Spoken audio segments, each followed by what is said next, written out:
Question ఏంటంటే, మోదీ గారు మొన్న హైదరాబాద్కి వచ్చినప్పుడు హంసే జుడ్జావ్ అన్నారు మిమ్మల్ని. దానికి మీరు డైరెక్ట్గా ఆన్సర్ చెప్పకుండా చిట్ చాట్లో ఏదో చెప్పి వదిలేశారు. ఇక్కడ ఆన్ రికార్డ్ కెమెరాలు ఏం చెప్పారు ఆయన? కలిసి నడవమంటే దాని అర్థం ఏంటి? మేము మాట్లాడుకున్నది మీరు పొలిటీషియన్ మాత్రమే కదా, పొలిటికల్ అనలిస్ట్ కూడా కదా. మీకు ఎలా అనిపించింది? అధికారిక కార్యక్రమంలో ఒక రాష్ట్ర ప్రభుత్వం, కేంద్ర ప్రభుత్వం అధికారిక కార్యక్రమంలో ప్రధానమంత్రిగా వారు, ముఖ్యమంత్రిగా నేను అందులో పాల్గొన్నాను. మొదట నేను మాట్లాడినప్పుడు నేను వారికి రాష్ట్రంలో ఉన్న పరిస్థితులు, ప్రధానమంత్రి మన్మోహన్ సింగ్ గారు ఉన్నప్పుడు ఆయన గుజరాత్ ముఖ్యమంత్రి, వారి సహకారం వల్ల 10 సంవత్సరాలలో గుజరాత్ మోడల్ అని తయారు చేసి దేశానికి ఒక గొప్ప విధానాన్ని అందించినామని వాళ్ళు చెప్పుకుంటున్నారు. మరి మన్మోహన్ సింగ్ గారు అంత మెగ్నానిమిటీ చూపిస్తే నువ్వు గుజరాత్ మోడల్ తయారు చేయగలిగినావు కదా ముఖ్యమంత్రిగా.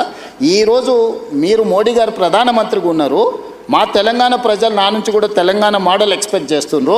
ఆనాడు మోడీ గారు మీకు అందించిన సహకారం ఈనాడు మోడీ గారు రేవంత్ రెడ్డికి అందించాలి.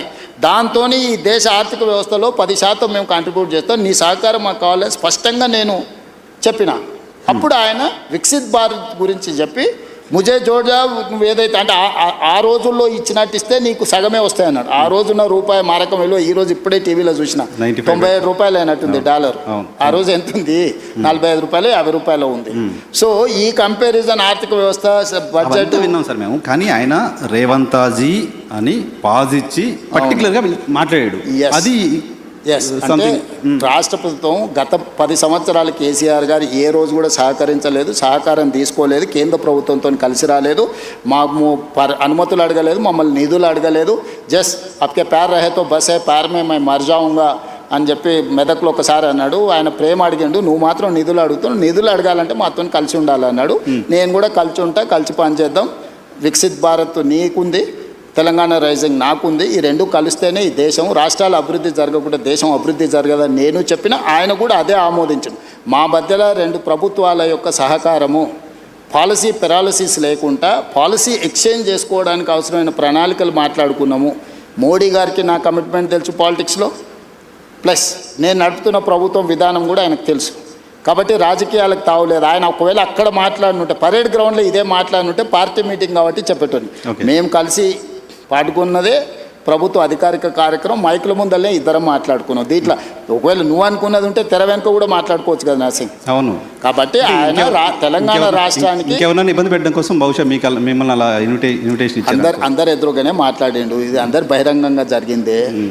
ఆయన ఓపెన్ ప్రపోజల్ కలిసి రమ్మని తెలంగాణ ప్రభుత్వానికి ఇచ్చిండు, కేంద్ర ప్రభుత్వంతో కలిసి రమ్మని.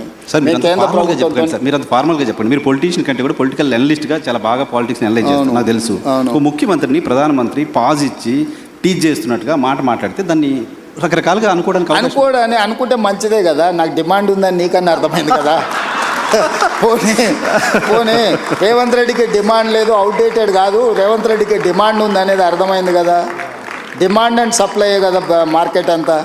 సో రేవంత్ రెడ్డికి ఈ దేశంలో డిమాండ్ ఉంది, అది తెలంగాణ ప్రజలకు గౌరవము. నేను తెలంగాణ ప్రజల కోసమే పనిచేస్తా, నాయకుడు రాహుల్ గాంధీ గారి సూచనల మేరకే పనిచేస్తా.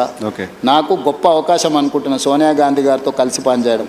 సోనియా గాంధీ గారు లేకపోతే ఇంకా 1000 సంవత్సరాలైనా తెలంగాణ రాష్ట్రం అనేది నిజం కళ కాకపోయిండే.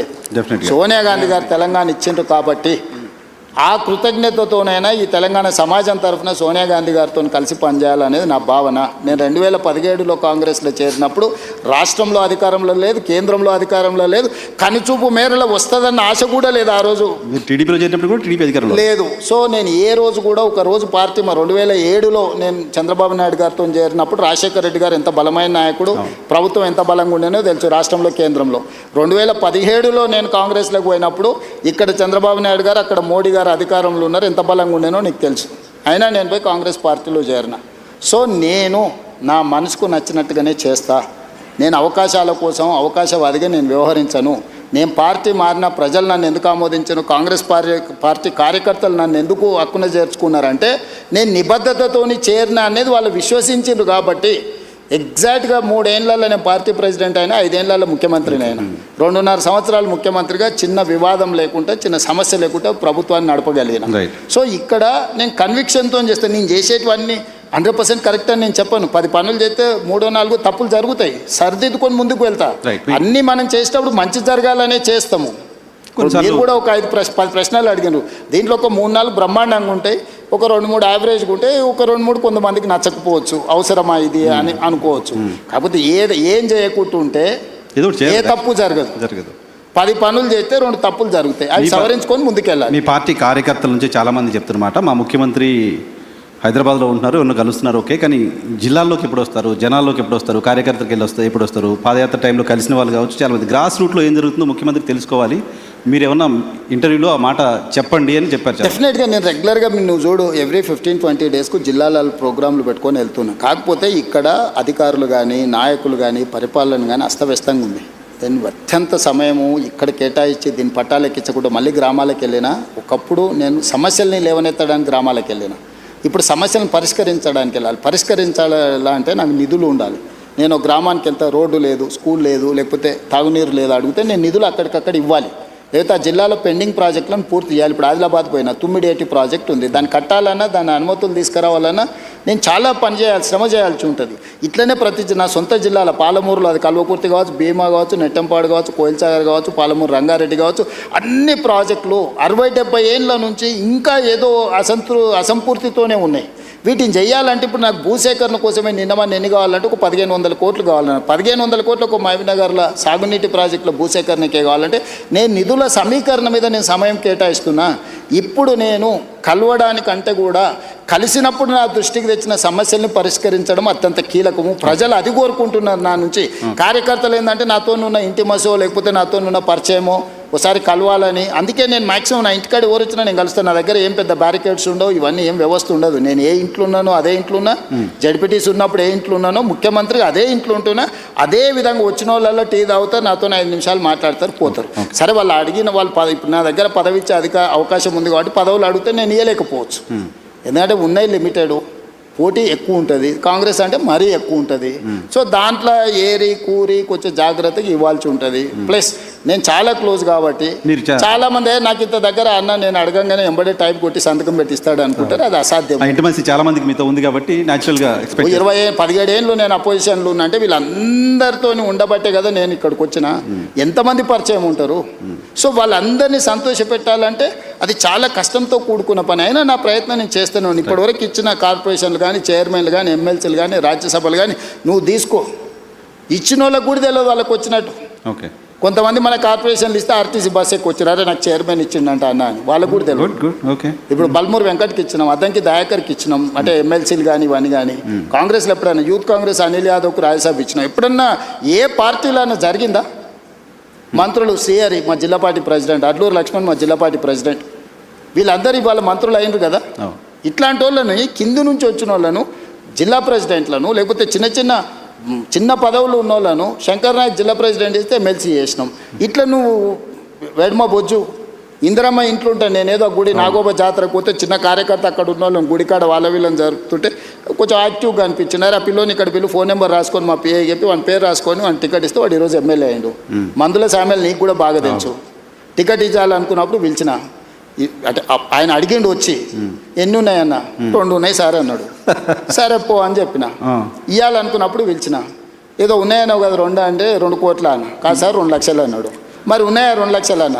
లేదు సార్ నిన్న మన హైదరాబాద్కు నాయకుల దగ్గర తిరగడానికి 1,50,000 ఖర్చు అయిపోయినాయి, 50,000 ఉన్నాయి సార్ అన్నాడు. పోనీ 50,000 అన్న మరి నామినేషన్కి దీనికి ఉంటాయంటే అవి కూడా ఎక్కడికి సార్ నువ్వు టికెట్ ఇస్తే బట్టలు కొనుక్కోవాలన్నాడు. అంటే ₹1 లేకుంటే టికెట్ ఇచ్చినా వాళ్ళందరూ ఎమ్మెల్యేలు అయినా 50,000 మెజార్టీతో గెలిచిండు మందుల సామెలు. సో ఇట్లా చాలామంది ఉన్నారు సక్సెస్ స్టోరీ ఉన్నోళ్ళు. మీరు నాకు తెలిసి కాంగ్రెస్ పార్టీ అధిష్టానానికి సంబంధించిన ఒక నాయకుడిని అన్న అని పిలిచేంత చనువు నాకు తెలిసి తెలుగు రాష్ట్రాల కాంగ్రెస్ నాయకులకి ఎవరికి ఉన్నట్లేదు. రాహుల్ గాంధీని జస్ట్ మిమ్మల్ని మేమంతా జర్నలిస్ట్ చాలామంది అన్న అని పిలిచినట్టుగా మీరు రాహుల్ గాంధీని అన్న అని పిలుచుకుంటూ తిరుగుతారు. అంత క్లోజ్నెస్ ఎలా వచ్చింది రాహుల్ గాంధీకి? ఇప్పుడు గాంధీ ఫ్యామిలీకి ఈ దేశం పట్ల విశ్వాసము అక్కడ కనపడితే ఇక్కడ దండం పెట్టుకుంటూ నిలబడుతుంటారు. అట్లా వాళ్ళకు ఉంటుంది. దానికి అనుకూలంగా పనిచేసేటోళ్ళను వాళ్ళు ఫ్యామిలీ మెంబర్స్ లాగా ట్రీట్ చేస్తారు. నాకు రాహుల్ గాంధీ గారి దగ్గర కాదు, ప్రియాంక గాంధీ గారైనా సోనియా గాంధీ గారి దగ్గర అయినా నాకు చాలా ఇంటిమసీ. అంటే నేను నా లైన్ ఎప్పుడు క్రాస్ కాను. కాకపోతే నాకు కంఫర్ట్ ఉంది. నేను ఏమనుకున్నా నేను చెప్పగలను. వాళ్ళకి ఏమనిపించినా వాళ్ళు నాకు మీకు కంఫర్ట్ ఇచ్చారు. ఇస్తారు. నేను ఫోన్ లేదు నీకు చూపిస్తే ఇప్పుడు ఒక టెక్స్ట్ పెట్టండి. ఇక్కడ లోకల్గా ఏదో కేసు అయిందంటే Revanth, why don't you see that case అని. అంటే తెలంగాణలో జరిగే చిన్న సంఘటన కూడా రాహుల్ గాంధీ గారు ముఖ్యమంత్రి గారికి అదేదో చూడు అని అడ్వైజ్ చేసేంత మా కమ్యూనికేషన్ ఉంది. సో గాంధీ కుటుంబంలో కాంగ్రెస్ పాలిటిక్స్ గట్టిగా ఒక 1 decade కూడా కాలం మీరు కాంగ్రెస్ పార్టీలో 2017 కదా 17 ఈ 9 yearsలో ఎలా తెలుసుకోగలిగారు అది? అదే చెప్తున్నా నర్సింగ్. నేను 2007లో టీడీపీలో జాయిన్ అయినా, 2017లో బయటకు వచ్చాను. నేను ఉన్నది 10 సంవత్సరాలే కదా. ఈ రోజుకైనా చంద్రబాబు నాయుడు గారు ఆయన దగ్గర ఉన్న సొంత నాయకుల కంటే కూడా నన్ను గౌరవిస్తాడా లేదా? వెళ్ళిపోయినాక కూడా ఎందుకు? నార్మల్గా వెళ్ళిపోయిన తర్వాత ఒక పార్టీని వదిలి ఇంకో పార్టీలకు పోయినా, ఒక నాయకుడిని వదిలి ఇంకొక నాయకుడి దగ్గరికి పోయినా వాళ్ళ మధ్యలో సంబంధాలు సత్సంబంధాలు ఉండని చెప్పడం చూసినాం ఈ దేశ రాజకీయాలలో. ఎక్కడైనా కానీ చంద్రబాబు నాయుడు గారికి నేను ఎదురుపడ్డప్పుడు ఆయన కళ్ళల్లో ఏం కనిపిస్తుంది ఒకసారి చూడు. డెఫినెట్గా ప్రేమగా చూస్తారు. నా పట్ల గౌరవం ప్రేమ అనేది ఉంది కదా. That is what my conviction. నేను ఒక నాయకుడితో పనిచేస్తే 100% ఆ నాయకుడితో నిలబడతా. నేను పార్టీని వదిలే రోజు కూడా ఇక్కడ చెప్పలే, విజయవాడకు పోయి చంద్రబాబు నాయుడు గారిని కలిసి, సార్ నాకున్న పరిస్థితి ఇది, మీ వల్ల నాకు పార్టీ వల్ల అన్ని రకాల ఉపయోగము ప్రయోజనం జరిగింది, కానీ నేను అనుకుంటున్న పర్పస్ కానీ ప్రజలు కోరుకుంటున్న లక్ష్యం కానీ ఇక్కడ ఉంటే కుదరదు, కాబట్టి నేను ప్రత్యామ్నాయంగా నేను వెళ్తున్నా అని చెప్పి నేను అక్కడి నుంచి వచ్చిన. నేను ఎప్పుడు కూడా నా రిలేషన్ని నేను స్ట్రెయిన్ చేసుకోలేదు. నా లీడర్కి నేను అబద్ధం చెప్పలే. ఓకే, ఏదున్నా ఉన్నది ఉన్నట్టు మాట్లాడమే నా స్ట్రెంగ్త్. కాదు సార్, రాహుల్ గాంధీ గారికి మీరు గోల్ పెట్టుకున్నారు. నాతో 2006-7 ప్రాంతంలో నేను ముఖ్యమంత్రి అవుతా అని చెప్పారు. నాతో పాటు చాలామంది జర్నలిస్ట్ ఫ్రెండ్స్ చెప్పారు. కొంతమందిని మా వాళ్ళని మంత్రులను కూడా చేస్తామని చెప్పారు. మంత్రులను చేయలేదు కానీ చాలామంది మా జర్నలిస్ట్ ఫ్రెండ్స్కి అవకాశాలు కల్పించారు. Thank you. సో మీరు రాహుల్ గాంధీ గారికి చెప్పొచ్చు కదా, ఆయన కూడా గోల్ పెట్టుకొని నేను ప్రధానమంత్రి కావాలని గోల్ ఉందా అసలు ఆయనకి? ఆ గోల్ పెట్టుకున్నారు, దానికోసం పనిచేస్తున్నారు. రాహుల్ గాంధీ గారికి చాలాసార్లు చెప్తున్నా, కాంగ్రెస్ని అధికారంలోకి తేవాలనే గోల్ ఉంది ఆయనకు, కానీ ఆయన ప్రధానమంత్రి కావాలనే దాని మీద ఆయన కోరిక లేదు. గోల్ ఉంటేనే కదా దానికోసం. నేను చాలాసార్లు మొన్న మా చింతన్ శిబిర్ ఇక్కడనే రాజ్ ఠాకూర్ జిల్లా ప్రెసిడెంట్ ఉన్నాడు కదా, మొన్న మా చింతన్ శిబిర్ జిల్లా అధ్యక్షుల ట్రైనింగ్ జరిగింది ఆంధ్రప్రదేశ్ తెలంగాణ వికారాబాద్లో. నేను లోపల ఏం మాట్లాడినో ఎవరైనా వినుంటారు, నువ్వు అడుగు అంటే నాకు ఆయనకు జరిగిన డిస్కషన్ అంటే ఒక పర్సన్ థాట్ లోపల ఉన్నప్పుడు కదా దానికోసం చెప్పించి ఒప్పించిన. మొదటిసారి రాహుల్ గాంధీ వచ్చేసారి నేను ప్రధానమంత్రి పదవికి పోటీ పడతాను, నేను బాధ్యత తీసుకుంటా అని చెప్పి మొదటిసారి రాహుల్ గాంధీ గారిని అధికారికంగా ఎస్ అని నేనే అనిపించిన. ఓకే, నేను చెప్పిన క్లియర్గా ప్రజలు ఇప్పుడు ఇప్పుడున్న జనరేషన్